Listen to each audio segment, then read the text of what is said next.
Tu as quitté le café des anciens, tu es parti en France. 1 an, juste 1 an pour travailler, pour respirer. Et maintenant tu reviens au bled à Gbou.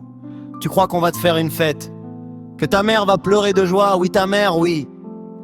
Mais le village, le café, ah oh, prépare-toi, c'est le jugement dernier. Tu arrives, tu sors de la voiture qui a une petite valise. J'ai un peu grossi, un peu maigri, peu importe. Le premier qui te voit au café, il ne te dit pas « Ah, bienvenue mon fils, tu nous as manqué, non ?» Il te scanne de haut en bas, comme un scanner de l'aéroport. Il regarde tes chaussures, il regarde ta veste, il regarde ta montre et dans sa tête, il calcule déjà combien il a ramené. Il a ramené combien d'argent? Il a ramené une voiture ou pas? Tu rentres chez toi, ta mère t'a fait tous les plats. Et 10 minutes après, toc toc, c'est la voisine. Elle n'est pas venue pour toi, oh. Elle est venue pour l'enquête. Elle rentre, elle regarde ta valise, elle dit « Oh, tu as ramené quoi de France? Juste pour savoir, pas pour demander, mais ses yeux sont déjà dans ta valise. Et le soir, tu vas au fameux café du matin, mais le soir cette fois. Et là, c'est le tribunal international d'Agbou qui s'ouvre pour toi. Si tu as ramené une belle voiture, même une petite Clio, on dit « Ah, regarde, il fait le malin, il est parti 1 an, il croit qu'il est devenu français. Il a oublié d'où il vient, il est devenu arrogant. » Si tu n'as pas ramené de voiture, tu es venu en taxi de l'aéroport, on dit « Ah, regarde le pauvre, il est parti 1 an en France pour revenir les mains vides.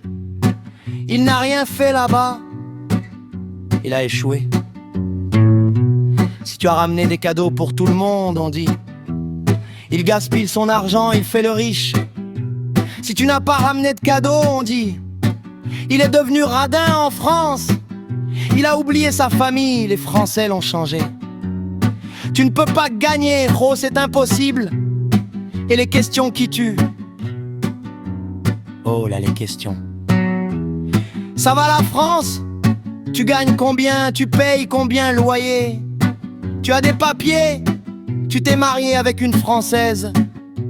Et la meilleure de toutes, alors quand est-ce que tu me prends avec toi en France? Tout le monde veut partir avec toi. Ton cousin que tu n'as pas vu depuis 10 ans, il t'appelle mon frère, tu m'as oublié.